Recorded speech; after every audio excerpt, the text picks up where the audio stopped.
there is nothing going to happen again. Our passengers will get to Dubai and come back home as smoothly as possible. There won't be any problem again. Okay. Now, Captain Musa.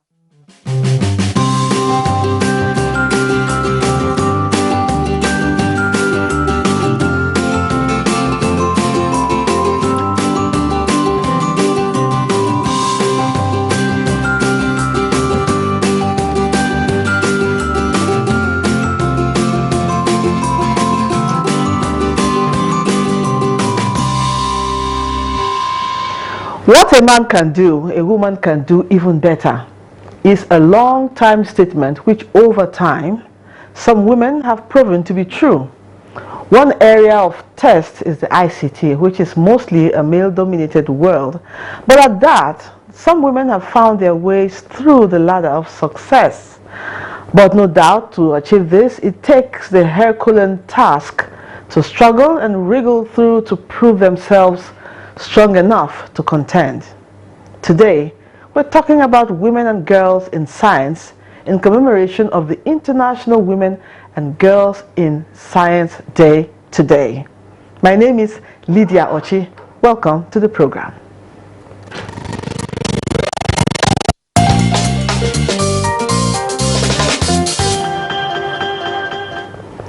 With me in the studio to speak on women and girls in science is Dr. Wumi Hassan, CEO, High Tech Center for Nigerian Women and Youth. Thank you for joining us. Thank you. I'm happy to be here.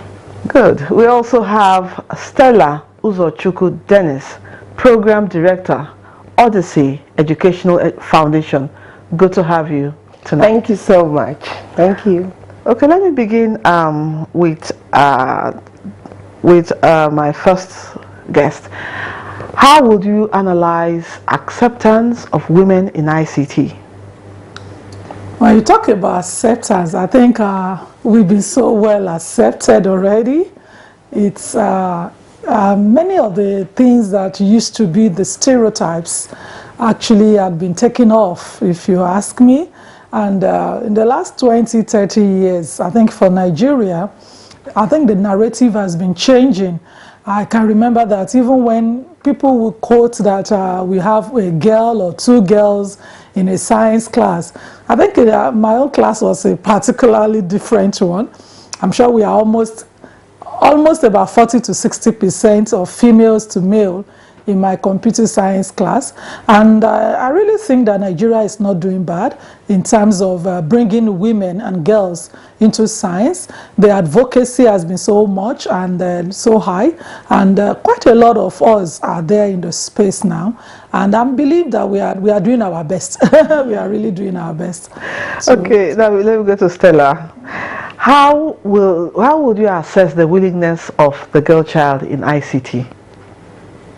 Oh, well, having worked with a lot of girls, the truth is the margin begins to decline at the apex. Okay. So as we begin to go into the problem proper, we begin to see a lot of decline in a reduction, especially in most of the girls wanting to maybe go into real programming. Most of the girls want to go into real robotics, programming and all that, artificial intelligence and all that.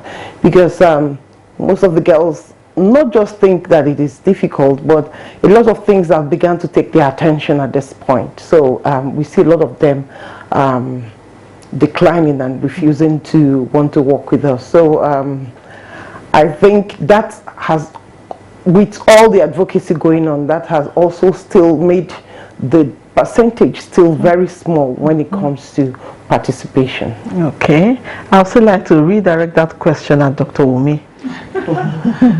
Interestingly, just today, one of the STEM schools in Abuja hosted this day, and very interestingly, I saw girls. I'm sure this is an opportunity for Stella to be aware that I saw girls who actually were automating, system, and the interest I see in them is they were seeing the tools, they had the materials. So it was like an opportunity to explore their hand. So for them, it's a win-win thing. And I was very impressed. Of course, I know it's a women and girls day, so most of the girls were showcasing their websites, they were showcasing their commercial, you know, e-commerce website, they were showcasing newsletter of things the girls are doing, and automation, even a robot.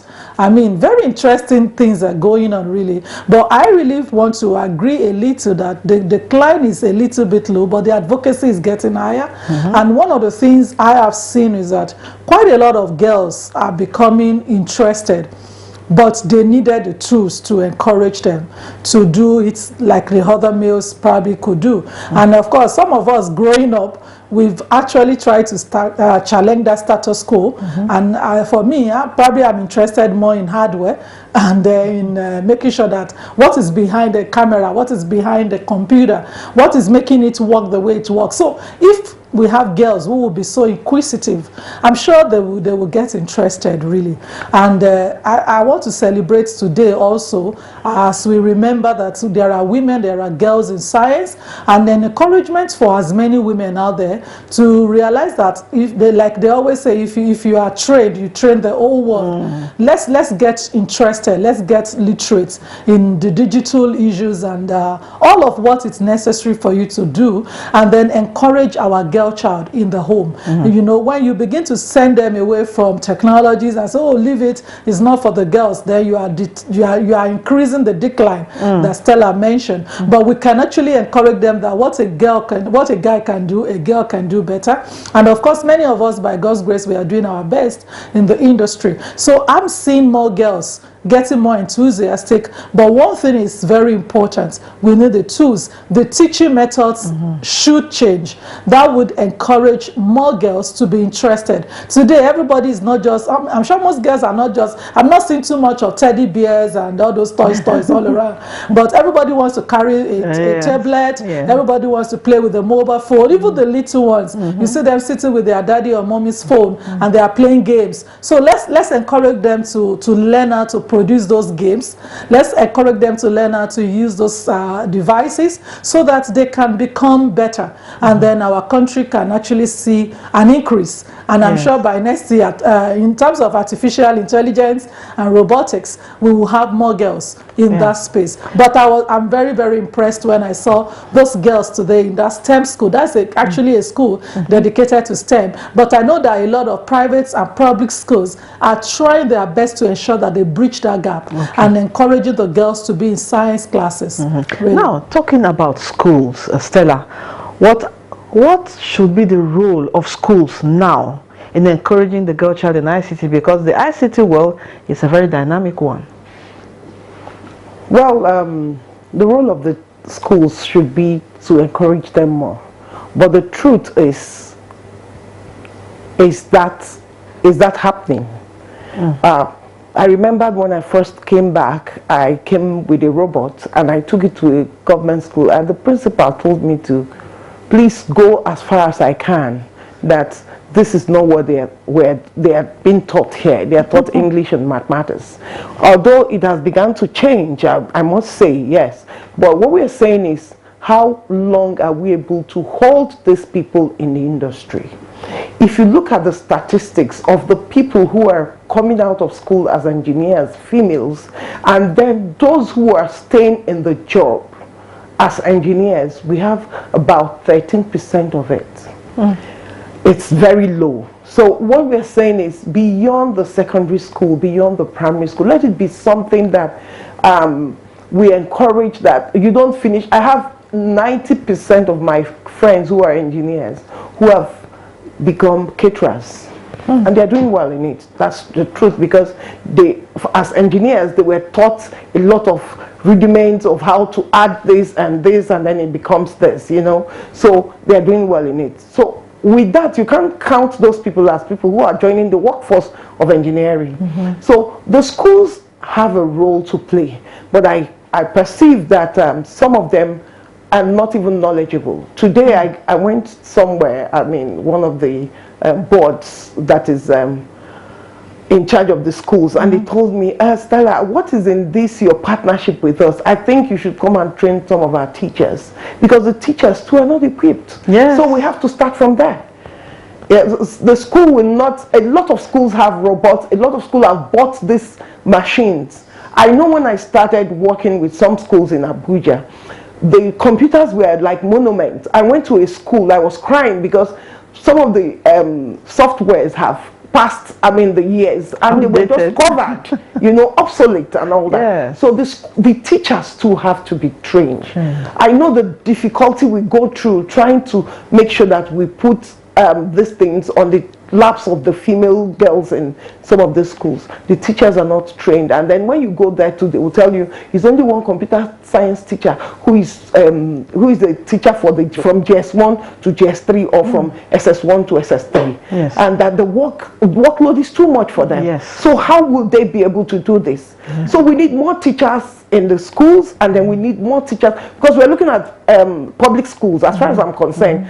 The private schools, yes, we could have few of them, but how many of the private schools are we talking about here compared to what in a class in the government schools we have up to 100 students in the class, in one class.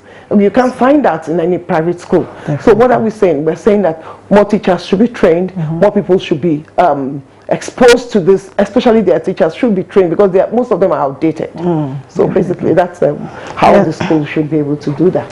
I remember sometime last year when teachers were being celebrated, the Minister for Education actually complained about the lack of teachers in science, in the sciences.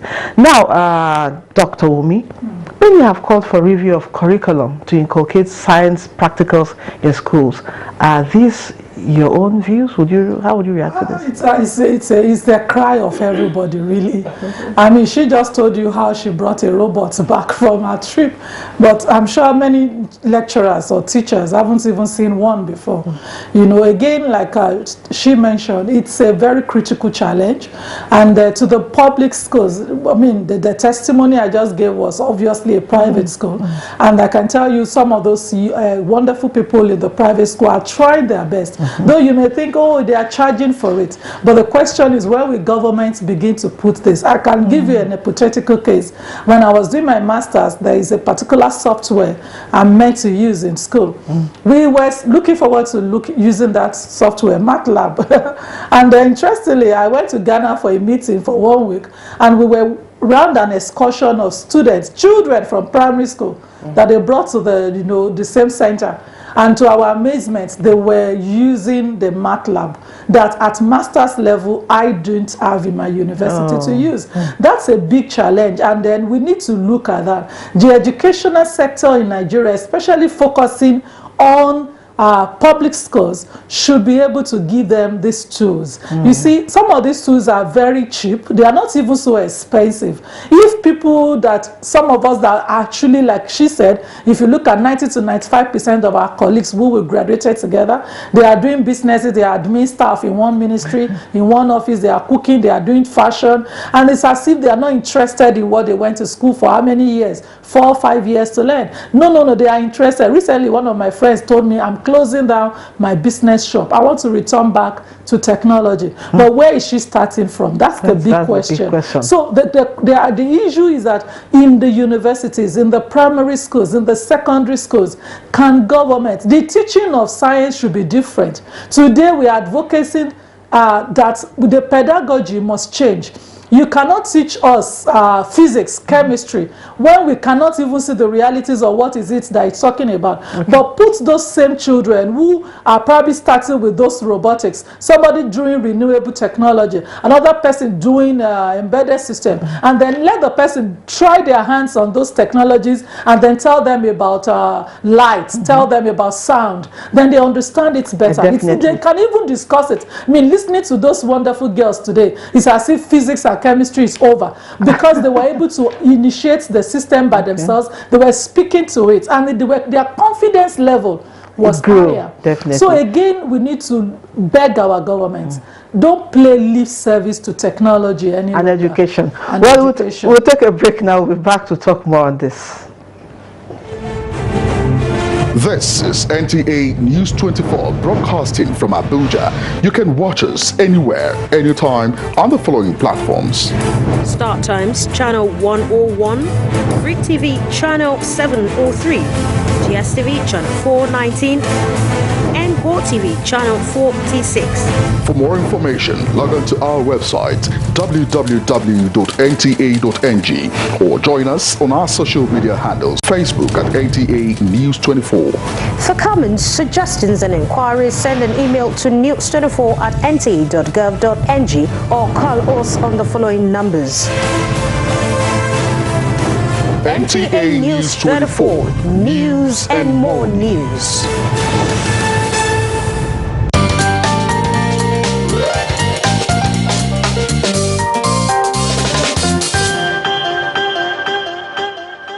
Welcome back. The program is Nigeria Today, and we've been having a very interesting conversation about women and girls in science. And my guests have been Dr. Wumi Hassan, CEO, High Tech Center for Nigerian Women and Youth, and Stella Uzochukwu Dennis, Program Director, Odyssey Educational Foundation. Now, let me go to Stella. Why do we have International Day for Women and Girls in Science commemorated yearly? Yeah, it's a day for us to make sure that we become intentional about making sure that more girls are in science and more girls are in technology and all that. It's been intentional. We need to celebrate those days so that, and also, like when we're doing the program today, we had to show them heroes, Nigerian heroes, women who have done great things already in science and technology. And that's at least will help more girls begin to think, oh, this woman is wearing the same clothes as I am wearing. That means I can achieve the same thing she's able to achieve. It calls for an intentional will for more girls to go into science and technology, and also take it as a day to celebrate them. If there was no today, maybe I wouldn't maybe gather some girls together at the American corner to say, oh, how have you been doing it? There's a science quiz, there's a STEM program for you to do and all that. So, I mean, it's a day for us to be able to intentionally ensure that more girls are in science. Okay, Dr. Wumi. Part of the reasons for making the day special is said to amplify the critical role that women and girls can and do play in science and technology. What can you say about this? Yeah, like she said, we want to be intentional. At the same time, we want to ensure that there is mentorship. There is mentorship, very important, because, and we have said it, if you graduated as a science engineer, technician, in any of those departments, you actually had a vision. You were focused on, oh, I want to be great at the end of the day. But now you are out. What has happened? So it's a day to recollect all over again, to bring ourselves back, and to encourage the women who have graduates already. Recently, I was talking about STEM, and one lady called me and said, what is it about STEM? I said, what did you study in school? She said, biochemistry. And she never saw herself as a STEM graduate. That's a big challenge. So you could see a disconnect from our learnings in school and the actual world where we are actually needed to impact. So it's a day to remember that science is for societal building and community development. So as many women who are there, please, I want to encourage you. You read science courses, you read engineering courses, you read mathematics, or any of those related courses, you are a STEM woman. That's the beginning. Because again, we need to reorientate ourselves. And then we know to encourage you. What is it that you have forgotten?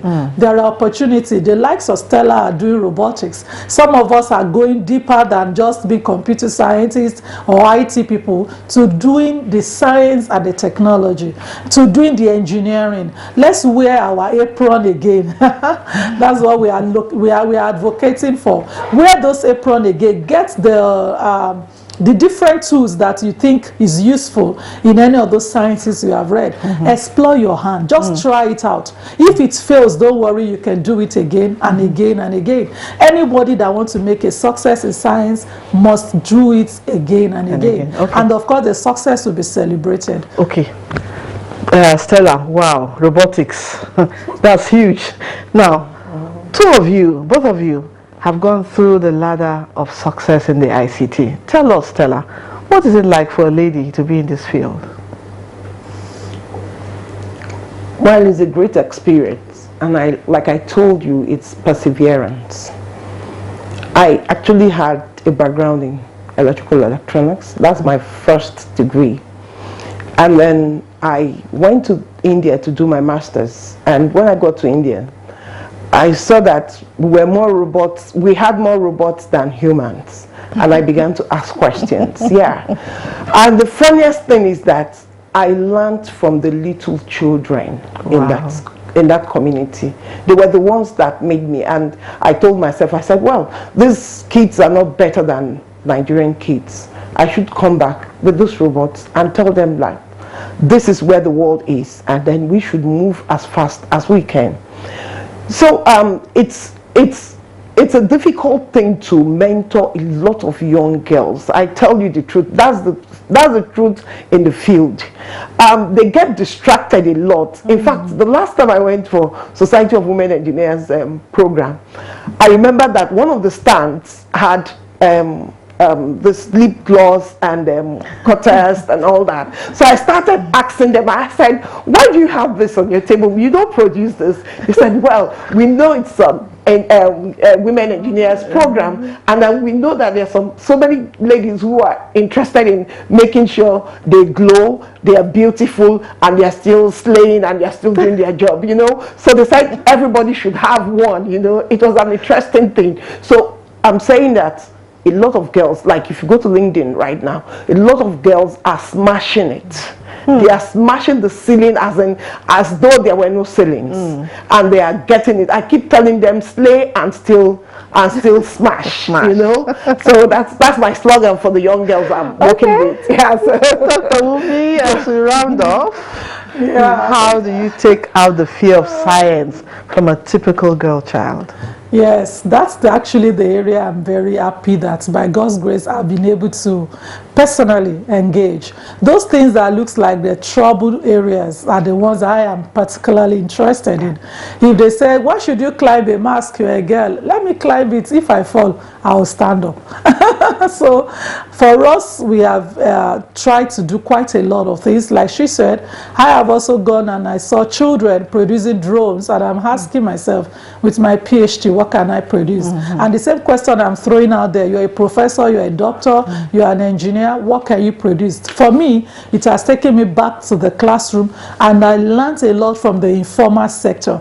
We are advocating that the town must meet with the gown. There are a lot of many people who have not seen the four walls of the schools or university, but they have tried their hands through mechanical engineering, through electrical, and they are producing one thing or the other. There is time for us to learn and relearn from them. Don't be too proud that because you have that degree or the certificate, you can't learn. If you want to make a difference in the engineering or technology field, you need to go back to the basics. We need to dirty our hands. We need to be proud of being who we are, the blue collar. And because we are the industry that the country is ready and waiting for. We don't need another lockdown for us to run helter-skelter. We can start solving problems. And when we come together from multidisciplinary levels, we can help ourselves. If you are good in electrical, I'm good in software, somebody is good in engineering, in technician, we can come together and make something out of the situation. Thank you. And a final word from